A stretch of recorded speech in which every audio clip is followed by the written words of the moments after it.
حضور اکرم صلی اللہ علیہ وسلم مدینہ پہنچ کے کچھ مطمئن ہوئے تو حضرت اسما سے بھی رہا نہ گیا۔ جدائی کے لمحات رہ رہ کے ڈسنے لگے، اس لیے ہجرت کر کے مدینہ پہنچنے کا ارادہ کر لیا۔ لیکن دشواری یہ تھی کہ وہ حمل سے تھی اور حمل کے آخری ایام تھے، اس لیے وہ سوچنے لگی کہ کیا کیا جائے۔ یکایک انہیں خیال آیا کہ اگر دارالکفر کے بجائے دارالاسلام میں ان کی ولادت ہو تو یہ زیادہ سعادت کی بات ہوگی، اس لیے بغیر تاخیر کے وہ نکل پڑی اور شوق ہجرت، شوق جہاد کے قدم مدینہ کی طرف بڑھانے لگی۔ قباء ہی میں پہنچی تھی کہ وہیں پہ حضرت عبداللہ بن زبیر رضی اللہ عنہ کی ولادت ہوئی۔ حضرت اسما ہی کو یہ شرف حاصل ہے کہ مسلمانوں میں پیدا ہونے والا پہلا بچہ ان کے بطن سے تھا۔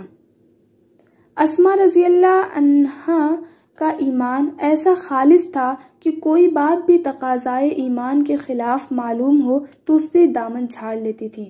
ان کی ماں مشرکہ تھی، ان کے پاس آئی تو بیٹی کے لیے محبت کی کچھ نشانیاں بھی لائیں۔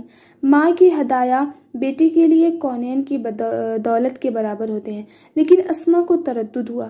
حضور اکرم صلی اللہ علیہ وسلم سے دریافت کیا، یا رسول اللہ، میری ماں مشرکہ ہیں، ان سے صلہ رحمی کروں یا نہ کروں؟ آپ نے فرمایا صلہ رحمی کرو۔ عبداللہ بن زبیر رضی اللہ عنہ فرماتے ہیں کہ میری نانی کچھ ہدایہ لے کر آئی تو والدہ نے قبول نہیں کیا۔ حضور اکرم صلی اللہ علیہ وسلم نے حکم دیا تو آپ نے قبول کر لیا۔ سورہ ممتحنہ آیت نمبر 8 حضرت اسما رضی اللہ عنہا کے بارے میں نازل ہوئی۔ حضرت اسما کو حضور صلی اللہ علیہ وسلم سے صرف زبانی محبت نہیں تھی بلکہ قلبی اور عملی محبت تھی۔ جو عمل حضور صلی اللہ علیہ وسلم کو محبوب ہو وہ ہر قیمت پہ یہ کرتی تھیں، اور جو عمل آپ کو پسندیدہ نہ ہو اس کی طرف دھیان بھی نہیں دیتی تھیں۔ انہوں نے محبت رسول میں ماں کی محبت ہی کو ٹھوکر نہ ماری بلکہ اپنی ممتا کو بھی ٹھوکر ماری۔ چنانچہ راہ خدا میں شہید ہونے والے اپنے بیٹے عبداللہ بن زبیر کو بھی ایمان کی غیرت دلائی اور راہ حق میں شہید ہو جانے کا مشورہ دیا۔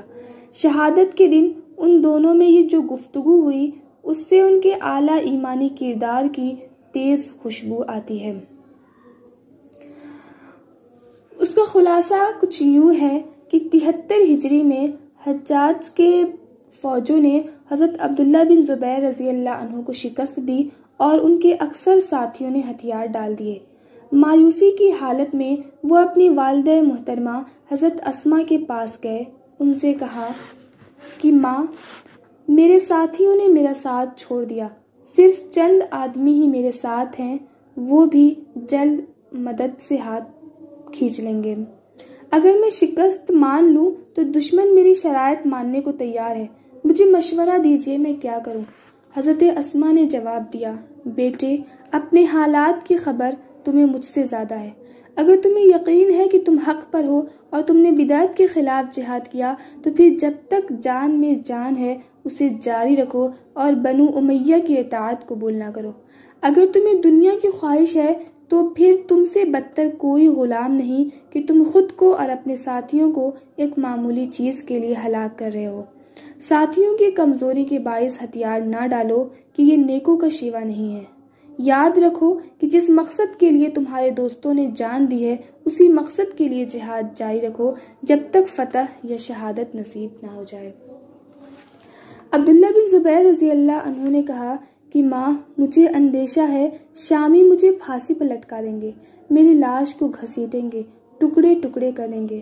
حضرت اسما نے کہا کہ بیٹے، بھیڑ جب ذبح ہو جاتی ہے تو کھال کھینچنے سے نہیں ڈرتی۔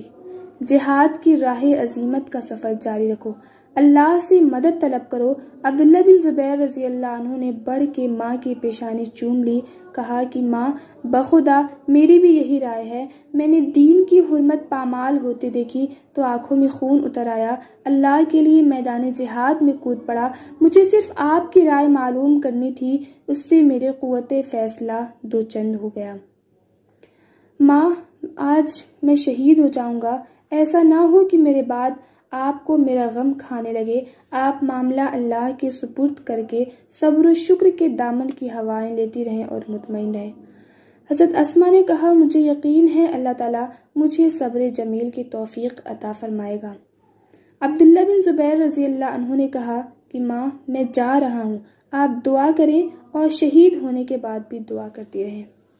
حضرت اسما نے کہا، باطل کے لیے جن لوگوں نے اپنی جانیں گنوائی ہیں، میں نے ان کے لیے بھی دعائیں کی ہیں، اور تم تو حق کے لیے جان دے رہے ہو، تمہارے لیے بھلا کیوں نہ دعا کروں گی؟ یہ کہہ کے دعا کے لیے ہاتھ اٹھائے، التجا کی، اے اللہ، طویل راتوں میں اس کے طویل قیام کے وقت اس پہ اپنی رحمت کا سایہ طویل کر دے۔ اے اللہ، مکہ و مدینہ کی کھڑی دھوپ میں بھوکا پیاسا رہ کے اس کے گرے وزاری پہ رحم فرما۔ اے اللہ، ماں کے لیے اس کے جذبہ فرما برداری، حسن سلوک، اطاعت و خدمت پر رحم فرما۔ اے اللہ، تیرے فیصلے پہ میں خوش ہوں، مجھے عبداللہ کے تعلق سے شکر گزار ہونے کا اجر و ثواب عطا فرما۔ عبداللہ بن زبیر رضی اللہ عنہ اپنی ماں سے آخری ملاقات کر کے رخصت ہوئے، میدان جنگ میں پہنچ کے شامی فوج سے نبرد آزمائی کرتے ہوئے اسی دن شہید ہو گئے۔ انا للہ و انا الیہ راجعون۔ وہ عورت جس کی عمر 100 سال کے قریب ہو، بالکل بوڑھی ہو چکی ہو، بڑھاپے نے اس کی آنکھوں کی روشنی چھین لی ہو، وہ اپنے لختے جگر کو حق کے لیے قربان ہو جانے کا مشورہ اور حوصلہ دیتی ہے، کیونکہ اس کا ایمان جوان ہے اور جوانوں ہی جیسا طاقتور اور توانا ہے۔ دنیا کی تہذیب یافتہ قومیں کوئی ایسی نظیر پیش نہیں کر سکتی۔ اعلیٰ سے اعلیٰ تعلیم یافتہ عورتوں میں ایسی ثقافت کوئی دانشگاہ پیدا نہیں کر سکتی۔ یہ معجزہ صرف اسلام دکھا سکتا ہے۔ یہ ہے حضرت اسما کی سیرت، جو ہمارے لیے رول ماڈل ہے۔ ان کی زندگی ہمارے لیے ایک اہم سبق ہے کہ کیسے انہوں نے حضرت محمد صلی اللہ علیہ وسلم کے لیے، کہ ان کی مدد کے لیے اپنے آپ کو وقت کے دشمنوں ابو جہل کے سامنے صبر و استقامت کا مظاہرہ کیا، کیسے مشکل حالات میں ہجرت کی، اور سب سے بڑی بات یہ کہ بڑھاپے کے ایام میں اپنی جوان اولاد کو اسلام کی خاطر قربان کرنے کے لیے بسر تسلیم و خم اسلام کے سامنے پیش کر دیا۔ سبحان اللہ، یہ اسلام کی خوبی ہے، واقعتاً یہ ایمان کی صفت ہے، یہ مومن کی صفت ہے۔ اللہ تعالیٰ ہم تمام کو ایسی صفات کا حامل بنائے، آمین۔ ربنا وتقبل منا انک انت السمیع العلیم۔